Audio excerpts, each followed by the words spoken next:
নেত্রীর কথা শুনে আর রাজপথে নামিস না, খালি এখন মার হবি রে। জনগণ এখনো ক্ষেপে আছে, কথা কন ঠিক কিনা? আবু সাইদ মুগ্ধ শেষ হয়নি যুদ্ধ, কথা কন। এখন খালি জয় বাংলা কোলেই মার হবি, বুঝিচ্ছে না।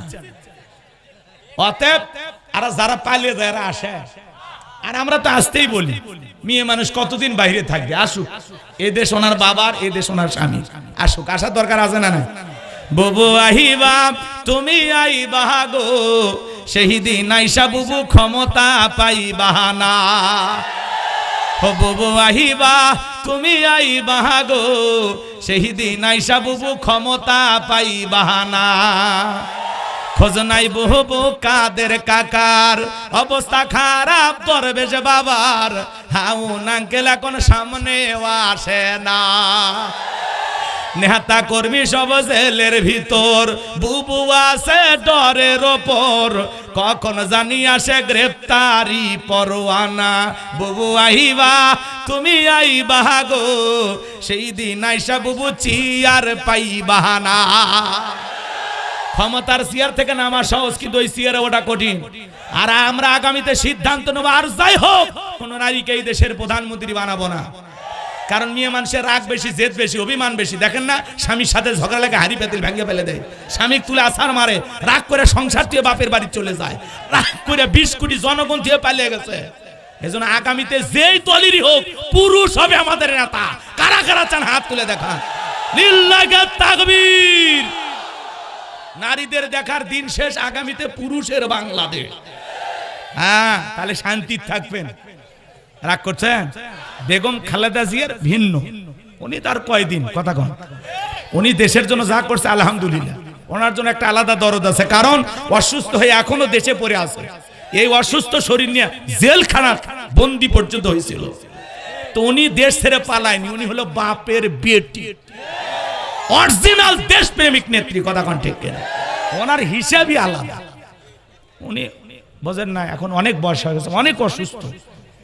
আল্লাহর কাছে দোয়া করেন, আল্লাহ যেন ওনাকে মাফ করে দেন, কথা কন। রাগ করছেন তো এই জন্য ভুল বুঝবেন না, ওইটা ভুলও ভেঙে দিলাম। রাগ করছেন? আগামীতে যেই দলেরই হোক একটা পুরুষ দরকার। এই যে পুরুষ ইউনুস সরকার আসছে, আলুর দাম কি 70 আছে? এই রে আলুর বরকত জানে না, স্টোরে থোয়ার জায়গা নেই। পুরুষ যদি থাকে দেশের উপরে আল্লাহর রহমত নাজিল হয়, কথা কন না কেন? তাহলে একটা সুদখোর প্রধান উপদেষ্টা, উনি গ্রামীণ ব্যাংকের মালিক। অনেকে কয় হুজুর আপনার সুদের ওয়াজ করে না।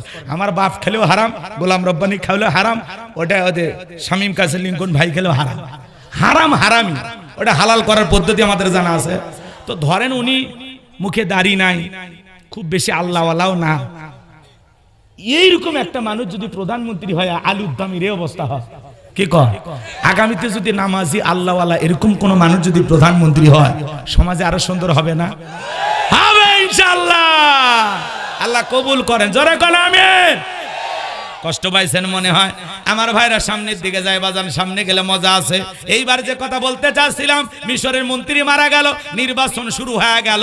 আগে তো জনগণের মন কাইরা নিয়েছে, সব মানুষ মিলে সমর্থন দিয়া ওই কাবুজ নামের ফিরাউনকে মিশরের মন্ত্রী বানায় দিল। আল্লাহর খেলা বোঝা বড় দায়। বার্ধক্যজনিত কারণে ওই দেশের বাদশা যিনি ছিল, অল্প দিনের ব্যবধানে বাদশাও মারা গেল। এইবার ফিরাউন সমস্ত জনগণকে ডেকে বলে, আপনারাই বলেন মিশরের বাদশা হবে কে? বাদশা ছাড়া একটা দেশ চলতে পারে না, বাদশাহীর সিংহাসনটা ফাঁকা, আপনারাই বলেন মিশরের বাদশা হবে কে? সমস্ত জনগণ ডেকে বলে, আগে আপনাকে জানা হয়ে গেছে, আপনি যদি আমাদের বাদশা হয়ে যান আমাদের কারো কোনো আপত্তি নাই। এইবার বাজান গো আমার, জনগণের সমর্থন পাইয়া, নেতাদের সমর্থন পাইয়া 1 সেঞ্চুরি মিশরের বাদশা হয়ে গেল ওই কাবুজ নামের ফেরাউন। এইবার ক্ষমতার চেয়ারে বসছে, রাতের বেলায় ঘুমাইতে গেছে, নেতার চোখে ঘুম আসে না, আজে বাজে স্বপ্ন দেখে লাফায় লাফায় ওঠে। ঘুম কার দেওয়া নিয়ামত? গরিবের চোখে ঘুম বেশি, ধনীর চোখে ঘুম নাই। কারণ আছে না নাই? কথা বলেন না কেন?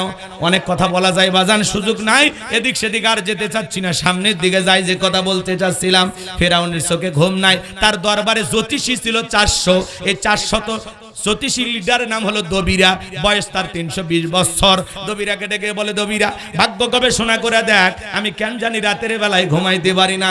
দবিরা ভাগ্য গবেষণা করে বলে, নেতা যদিও ছিলেন ভবঘুরে যুবক, তরমুজের ক্ষেতের লেবার, গোরস্থানের দারোয়ান, এরপরে মিশরের মন্ত্রী, বর্তমান রানিং বাদশা, আঙ্গুল ফুলা কলার গাছ, আপনার ভবিষ্যৎ জীবন বড় অন্ধকার। আগামী 3 মাসের মধ্যে বনি ইসরাইল সম্প্রদায়ের ভিতরে মুসা নামের একটা ছেলে জন্মগ্রহণ করবে। ওই মুসার কারণে রাজত্ব পাওয়ার ক্ষমতা থাকবে না, এমন কি নেতা আপনার জীবন যাবার সম্ভাবনাও দেখা যায়। এই কথা শোনার পরে ফিরাউনের মাথা ঠান্ডা না গরম? খালি গরম। মানে কাট করে ফোরাইছিলাম কই, আসলাম কই, না জানি ভবিষ্যতে আরো কত কিছু হয়। যদি দবিরা বলতো মুসা আসবে, খানকা বানায় বসে বসে জিকির করবে, নামাজ পড়বে, তাহলে মাথা গরম করতো না। আজও সমাজের দিকে তাকায় দেখবেন, যারা খানকানে বসে থাকে হু হু জিকির করে, লাফালাফি করে, তালা বাবা, সালা বাবা, গামছা বাবা, লাউ বাবা, কদু বাবা, ওদেরকে কেউ টার্গেট করে না। যারা আল্লাহর জমিনে আল্লাহর দ্বীনের বিজয় চায়, কোরআন সুন্নাহর হক কথা বলে, তাদেরকে মিথ্যা মামলা হামলা দিয়া জেলখানায় ঢুকানো হয়। কথা বলেন ঠিক কিনা? এবার জানবো আমার গভীর মনোযোগ দিয়ে কথাগুলো শুনে যাবেন। কি তাকবীর দিলে বীর পুরুষের মতো দিন? কষ্ট হচ্ছে? থাক, আপাতত দেওয়ার দরকার নেই, পরে দিন। কষ্ট হচ্ছে? লিল্লাহে তাকবীর। শুনে যান বাজান, সামনের দিকে যাই, যে কথা বলতে চাচ্ছিলাম, হৃদয়ের কান পেতে কথাগুলো শুনবেন। এইবার ফেরাউন হামানকে লেখা বলে, এ হামানই দিগায়।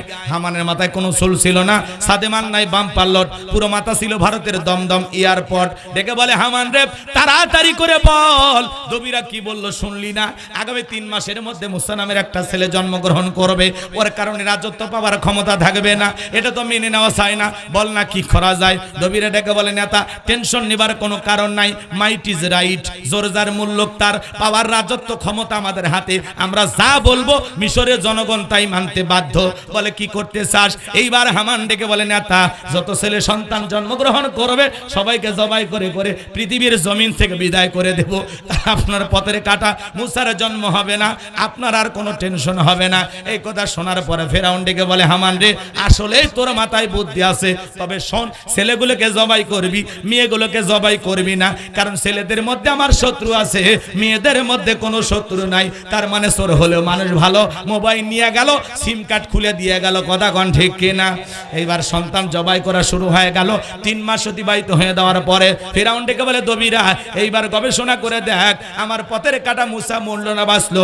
এইবার দবিরা ভাগ্য গবেষণা করে বলে, নেতা যদিও বনি ইসরাইল মায়ের বুক খালি কইরা 3টা বর্ণনা পাওয়া যায়, কেউ বলেছেন 20,000, কেউ বলেছেন 24,000, কেউ বলেছেন 80,000 শিশুকে হত্যা করেছেন, এত সন্তানগুলোকে জবাই করে বিদায় করে দিয়েছেন, কিন্তু আপনার পথের কাটা মুসা এখনো মরে নাই, মরে নাই, মায়ের কোলে জীবিত আছে, সুস্থ আছে, কিন্তু কোন এলাকা আছে, কার বাড়িতে আছে, এইটা বলার ক্ষমতা আমার নাই। বলেন আল্লাহু আকবার।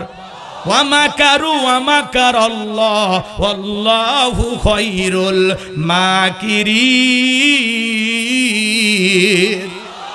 খেলাকার আল্লাহ চাই মুসারে বাঁচাইতে, আর ফিরাউন চাই মারতে, আর 14 গোষ্ঠী এক জায়গায় হয়ে মারতে পারবে? পারবে না। ভালো করে বোঝার চেষ্টা করবেন বাজান।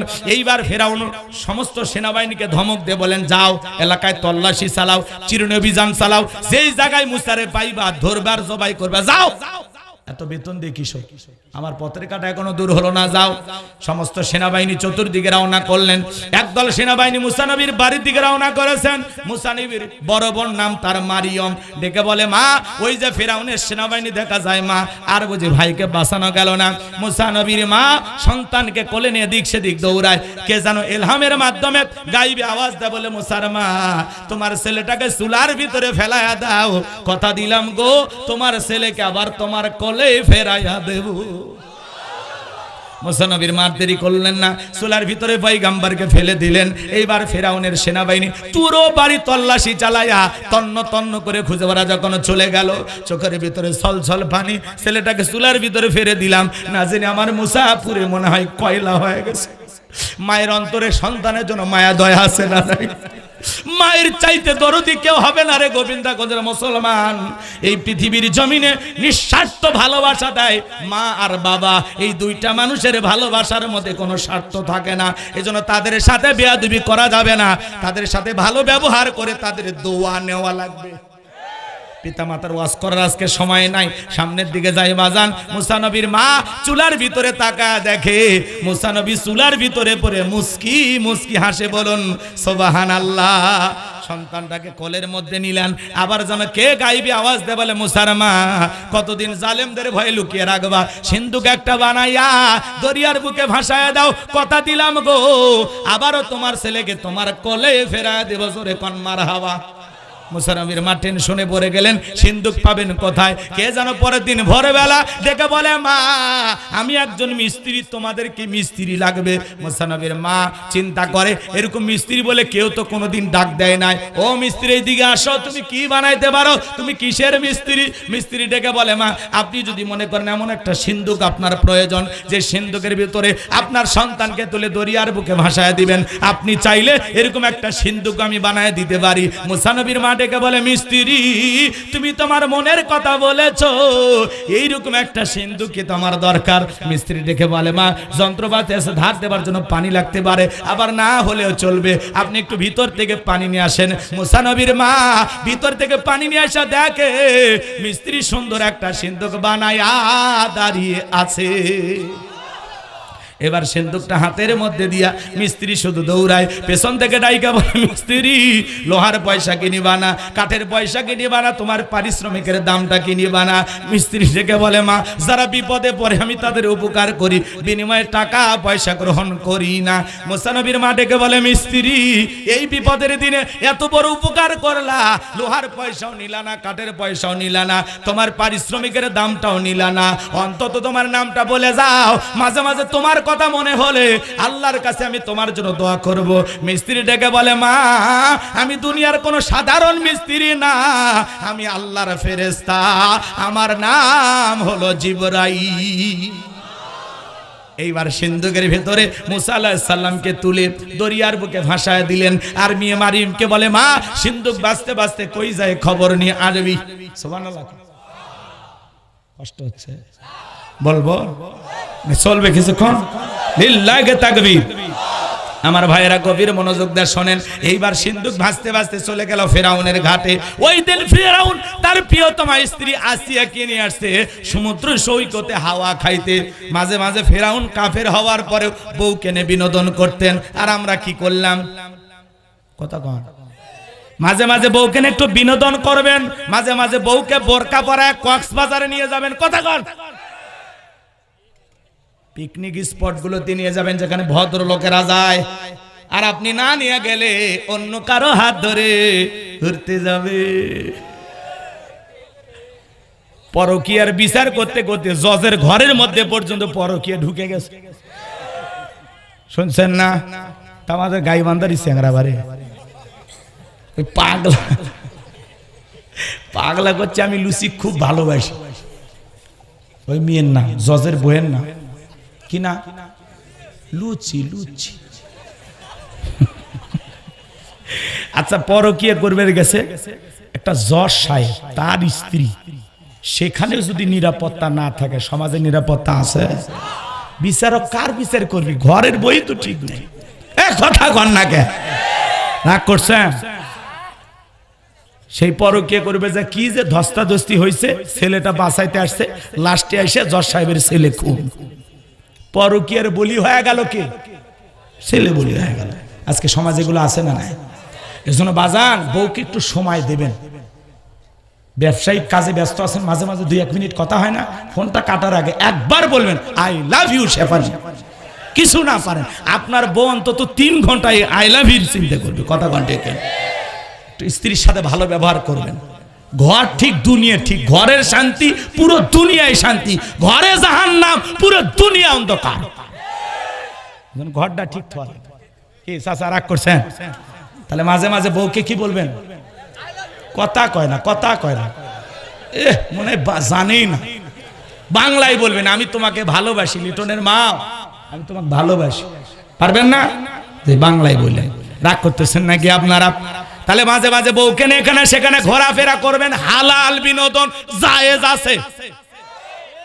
স্ত্রীকে ফরজ পর্দা মাইনে নিয়ে যাবেন। আমি কি বলছি স্বামী স্ত্রী কক্সবাজারে যে হাফ প্যান্ট পরে গোসল করেন, তাহলে গুণে হবে।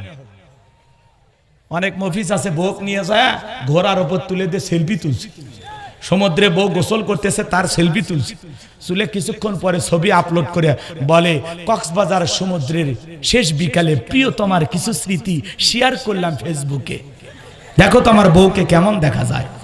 যে বইয়ের ছবি ফেসবুকে ছাড়ে এর চাইতে নির্লজ্জ বেহায়ার কেউ নাই। ওর রুচিতে সমস্যা, ওর মাথা কুত্তে মুতে দেছে। বউ হলো পার্সোনাল জিনিস, এটা কি পাবলিসিটি করার জিনিস? আমার বউ আমি দেখবো, আমার বউ একান্ত আমার। এত সুন্দর বইয়ের ছবি তুলছেন, তুইও দেন মোবাইলে, থাক পরে দেখেন। আপনি ফেসবুকে দিচ্ছেন কেন? কথা কন না কেন? ওই যে মুরব্বীর একটা গান গায় শুনছেন, কথা বলে না কেন? কোন গেরামে বাড়ি রে তোর, কেমন তোমার বাপ, ফেসবুকেতে ছবি ছেড়ে করছো কেন পাপ। যে এই অ্যাপস নামছে বইয়ের ছবি ছাড়িয়ে দেন, কিছুক্ষণ পরে দেখেন কি ঘটনা ঘটায়। হ্যাঁ ভালো হয় যেন আমি বেশি নিচে নামলাম না, আপনারা বুঝে নেন, কষ্ট হচ্ছে আপনাদের। তাহলে খবরদার নিজের স্ত্রীর ছবি কখনো ফেসবুকে শেয়ার করবেন না, মনে থাকবে। বউ আমার, আমার বউকে সাইজে গুজে আমি দেখব, এলাকার মানুষক দেখাবো। কিছু কিছু পাগলা বাচ্চা কাচ্চা আছে, তরুণ যুবক বিয়ে করছে, শ্বশুর বাড়ি পালসার পাশে, মাথা ঠিক নাই, বিউটি পার্লার সাজ দিয়ে রাস্তাঘাটে হুন্ডে মেরে বউক নিয়ে ঘরে মানুষকে ভাতিজা পিছনে কে কয় সিরিচ্ছেন না, এটাই তো কয়েকদিন আগে, এটাই রাগ করছেন আপনারা। কচ্ছে ভাতিজা দেখতে তো মাশাআল্লাহ সুন্দরী, তো একটু বোরকা পরা। তা হ্যাঁ আমি তো বাড়িতে দেখি, এলাকার মানুষের হক নাই, ওই বউ হুন্ডে নিয়ে ঘরে আর এলাকার মানুষের হক আদায় করে। যত মানুষ তোমার বউকে দেখে বাজে চিন্তা করবে, সব গুণা তোর আমল নামায় লেখা হবে। কথা কন ঠিক না? ভালো হয়ে যা। আমার স্ত্রী তার সাজা গোজা রূপ সৌন্দর্য দেখার অধিকার শুধুমাত্র আমার, মনে থাকবে চাচা। ভাতিজার উপর রাগ করছেন, চলেন আমার ভাইরা সামনের দিকে যাই বাজান। আমি গুনাহগার যে কথা বলতে চাচ্ছিলাম গভীর মনোযোগ দিয়ে শুনে যান। সিন্দুকটা তুইলা সেনাবাহিনী যখন নেতার কাছে নিয়ে গেছে, ফেরাউন ডেকে বলে সিন্দুকটা খোলো দেখি। এইবার যখন সিন্দুকটা খোলা হলো, সবাই তাকায় দেখে, মনে হয় সিন্দুকের ভিতরে পূর্ণিমার চাঁদ উদয় হয়েছে। আসিয়ার চক্ষু শীতল হয়ে গেল। ফেরাউন ডেকে বলে তরবারি আন, জবাই করে, এইটাই মুসা। আসিয়া বলে থামো, খালি মারা শিখছো, এতগুলো যে মারলা তাও কি তোমার শান্তি হইল না? এই ছেলেটাকে আমি মারতে দেব না। স্বামী গো তোমার কাছে প্রশ্ন করি, এই যে সিন্দুক দেখা যায়, এমন কাঠ কি তোমার দেশে পাওয়া যায়? ফেরাউন সিন্দুকটা নাই রে সারে বলে বিবি রে, এইরকম সিন্দুক আমি কেন, আমার বাপ দাদা 14 পুরুষও কেউ দেখে নাই। আসিয়া বলে স্বামী এটা ভিন দেশে কারো সন্তান, বাঁচতে বাঁচতে আমার দেশে এসেছে, এই ছেলেটাকে আমি মারতে দেব না। এই দাদাও ফেরাউনের ছেলে সন্তান, যে দুধ পান করাবে, মাসে মাসে বেতন দেওয়া হবে। রাজ্যের ভিতরে ঢোল পেটানো হলো, হাজার হাজার মহিলারা লাইন দিয়েছে, মুসা নবীকে কোলের মধ্যে নাই, স্তন খুলে মুখ লাগায় দেয়। আল্লাহ নবী মুসা আলাইহিস সালাম কোন মহিলার স্তনে দুধ পান করে না। চিৎকার মেরে বলুন মারহাবা। সমস্ত নারীরা ব্যর্থ হয়ে চলে গেল। ওই যে মুসা নবীর বড় বোন নাম তার মারিয়ম, ঈসা নবীর মায়ের নাম মরিয়ম। কথা বলেন, ঈসা নবীর মায়ের নাম মারিয়ম ছিল, আর মুসা আলাইহিস সালামের বড় বোনের নামও মারিয়ম ছিল। ভালো করে বোঝার চেষ্টা করবেন বাজান। ডেকে বলে রানী আসিয়া, এমন একটা ধাত্রীর খবর আমার কাছে আছে, এই সন্তানটা দুধ পান করতে পারে, তাই নাকি? বলে হ্যাঁ। 2 জন লোক পাঠানো হলো, মুসা নবীর মাকে ফিরাউনের দরবারে নিয়ে আসা হলো। এইবার মুসা আলাইহিস সালামের মা সন্তানটাকে কোলের মধ্যে নিয়ে স্তন খুলে যখন মুখ লাগায় দেয়, আল্লাহ নবী মুসা আলাইহিস সালাম মায়ের স্তনে দুধ খাওয়া শুরু করলো। জোরে কোন মারহাবা। নবীদেরকে শিশুকাল থেকে জ্ঞানী বানিয়েছেন তিনি কে? এইবার রানী আসিয়া বলে আপনার বেতন ডাবল, থাকার কোয়ার্টার ফ্রি। মুসা আলাইহিস সালামের মা ডেকে বলে রানী আসিয়া, সন্তানকে যদি দুধ পান করাতে চান আপনার বাড়িতে নয়, সন্তান থাকবে আমার বাড়িতে। বলে আমি তাতেও রাজি আছি, মাঝে মাঝে ছেলেটাকে একটু দেখায় নিয়ে যাবেন, বাচ্চাটারে না দেখলে আমার ভালো লাগে না। কথা আছে মায়ের সাথে মাসির দরদ বেশি। আসিয়া তো জানে না সন্তান আছে তার মায়ের কোলে। কথা বলে মুসা নবীর মা পৃথিবীর প্রথম মা, যে মা তার আপন সন্তানকে দুধ পান করানোর বিনিময়ে মাসে মাসে বেতন পেয়েছিল। জোরে কোন মারহাবা। লম্বা ইতিহাস সংক্ষিপ্ত করে একটু বলে দিয়ে যায়। মুসা নবীর চলাফেরার বয়স উপনীত হয়ে গেছে। আসি একদিন ফিরাউনের কুলে মুসা নবীকে দিয়ে বলতেছে ধরো ছেলেটাকে নাও। মানুষ দেখলে মনে করবে ছেলে তোমার না। মাঝে মাঝে দেখবেন আমাদের মা বোনেরাও রাগান্বিত হয়ে গেলে সন্তানকে স্বামীর কোলে দেয়, দেয় না? কয় সামলাও তো, এর পেপু ভাল লাগে না, গলা টিপে দে আমার। আছে না নাই? রাগ করে স্বামীর কোলে বাচ্চা দে, বলে সামলাও। তুমি একটা হারামি, আমার পেট থেকে হচ্ছে ডবল হারামি। সন্তান খারাপ হলে সব দোষ বাপের, বাপের 14 গোষ্ঠী উদ্ধার করে। আর সন্তান যদি ভালো হয় কয় মা যে ভালো, যাক তাওরা শান্তি থাক, ঝগড়া করার দরকার নেই। রাগ করতেছেন নাকি আপনারা? ভাইয়েরা আমার, গভীর মনোযোগ দিয়ে কথাগুলো শুনে যান যে কথা বলতে চাচ্ছিলাম। এইবার ফিরাউন কি সুন্দর মুসা নবীর মায়াবী চেহারা দেখা মায়া লাগছে। কাফের হওয়ার পরে সুমা খাওয়ার নিয়তে একটু ঠোঁটটা বাড়াইতে চায়, কষি হাত দিয়া এমন একটা চর থাপ্পড় গালের মধ্যে বসায়া দিছে। ফিরাউন চিৎকার মেরে উঠছে। আশেপাশে লোকজন দৌড়ে এসে বলেন এত জোরে চিৎকার মেরলেন, ব্যাপারটা কি? ছেলে যে থাপ্পড় মারছে, জনগণকে বললে কি ইজ্জত থাকবে? বলে আমার বালি আমি চিল্লাইছি, তোদের কি ডাকছি? সরে যা। ওদেরকে তাড়িয়ে দিলেন। এইবার চিৎকার মেরে ডেকে বলে আসিয়া রে, এ আসিয়া আয় আয়, তাড়াতাড়ি করে আয় আসিয়া রে।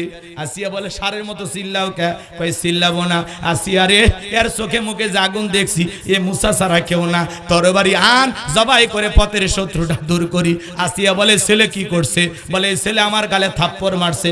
আসিয়া বলে ঢং করা জায়গা পাও না, এই ছোট মানুষ কোনোদিন গালে থাপ্পড় মারতে পারে? ফেরাউন ডেকে বলে বিবি রে, কেমনে তোরে বুঝাবো? গাল তোর চোর ছিল না, গাল ছিল আমার। মজা কি আমি টের পাইছি, আর থাপ্পড়ের ওজন বুঝে দেয় এই ছেলেটা এই ভবিষ্যতে মুসা হবে। আল্লাহু আকবার। আর একটু জোরে কোন আল্লাহু আকবার। এইবার বাজান গো আমার, মুসা নবীর বয়স হয়ে গেল 25 বছর, টকবগে যুবক। মুসা আলাইহিস সালাম টকবগে যুবক। তাকায়া দেখতেছেন ফেরাউনের কিপ্তি, ফেরাউনের লোকেরা হলো কিপ্তি, আর মুসা আলাইহিস সালামের লোকেরা হলো বনি ইসরাইল লোকেরা। দুইজনের মধ্যে লাগছে ঝগড়া। মুসা আলাইহিস সালাম নিঃসম্প্রদায়ের লোকের পক্ষ নিয়া বলতেছে, এ কিপ্তি, সব জায়গায় নেতার গরম দেখাস। দেখেন না কিছু কিছু পাতি নেতা ছোটখাটো চামচ টামুচ চামচে থাকে না, আমাকে চিনিস, আমি অমুক নেতার আপন খালাতো বোন, তার ছোট মেয়ে বিয়ে করেছি, কি হাইব্রিড পরিচয়। তো এরকম ফেরাউনের কিপ্তি গরম দেখাতেছে। মুসা আলাইহিস সালাম এর সে এক খুশি, এক খুশিতে কিপ্তি দুনিয়ার থেকে ডিলিট। ইন্না লিল্লাহি ওয়া ইন্না ইলাইহি রাজিউন। মার্ডার হয়ে গেছে, ফেরাউনের দরবারে হয়ে গেল মার্ডারের মামলা। কি হয়েছে? আল্লাহ ডেকে বলে পয়গাম্বার আর থাকা যাবে না মিশরে, অবস্থা এখন খারাপ, আত্মগোপনে যাওয়া লাগবে, তুমি সোজা মাদাইনের দিকে রওনা করো।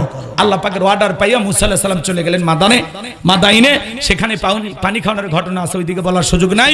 মুসা আলাইহিস সালাম শুআয়ব আলাইহিস সালামের 2টা মেয়ের সাথে তার বাড়িতে গেলেন। ওই 2টা মেয়ে যা বলতেছে, আব্বা আমাদের বাড়িতে একটা পুরুষ লোক কাজের দরকার, আমরা মেয়ে মানুষ বাইরে যাইতে পারি না, ঝামেলা আছে।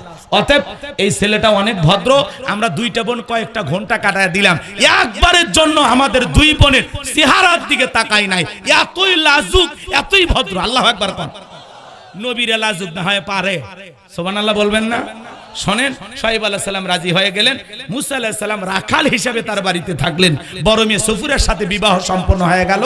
8 থেকে 10 বছর শ্বশুর বাড়িতে থাকলেন ঘর জামাই। গোবিন্দগঞ্জের এলাকায় যদি কেউ ঘর জামাই থাকে, বুঝে নেবেন মুসা আলাইহিস সালামের সুন্নত আমল করতেছে, ঝামেলা করার দরকার। রাগ করতেছেন নাকি আমার ভাইয়েরা? 8 থেকে 10 বছর শ্বশুর বাড়িতে ঘর জামাই থাকার পরে আমার আল্লাহ রাব্বুল আলামিন বলেন, ও নবী মুসা, আর কতদিন শ্বশুর বাড়ি মধুর হারি, এইবার গাট্টি গুট্টি গোছাও, স্ত্রীকে সঙ্গে নাও। শ্বশুরের দেওয়া লাঠি নিয়ে স্ত্রীকে সঙ্গে নিয়ে পয়গম্বর যখন তুর পর্বতে আসলেন, এখানেও কিছু ঘটনা আছে বাজান, বলার সুযোগ নাই, সংক্ষিপ্ত কথা যেটা বলতে চাই। তুর পর্বতে আল্লাহ তাআলা তার পয়গম্বর মুসা আলাইহিস সালামকে নবুয়ত দান করলেন। এরপরে আমার আল্লাহ রাব্বুল আলামিন বলেন, ওয়া মা তিলকা বিয়ামিনিকা ইয়া মুসা। আল্লাহ ডেকে বলে, মুসা রে তোমার ডান হাতে ওইটা কি? আল্লাহর পয়গম্বর জবাব দিয়ে বলেন, ক্বালা হিয়া আসায়া আতাওয়াক্কাউ আলাইহা ওয়া আহুশু বিহা আলা গনামি ওয়া লিয়া ফিহা মাআরিবু উখরা। আরেকটু জোরে বলেন আল্লাহু আকবার। পয়গম্বর দেখে বলেন, আল্লাহ আমার হাতে এটা লাঠি, এটার উপর ভর দিয়া চলি, ছাগলের জন্য পাতা পারি, ইত্যাদি ইত্যাদি অনেক অনেক কাজ করি। আল্লাহ দেখে বলে, পয়গম্বর প্রশ্ন করলাম, একটা জবাব দাও যাবে, একটা কারণটা কি? মুসা নবী কথা বলেন কার সাথে? আল্লাহর সাথে কথা বলতে মজা আছে না নাই? এ যুবক, একটা মেয়ে যদি রং নাম্বারে ভুল করে তোমার মিস কল দেয়, 17টা সিম কার্ড পরিবর্তন করে হলেও ওই মেয়েটারে তুমি কল দাও,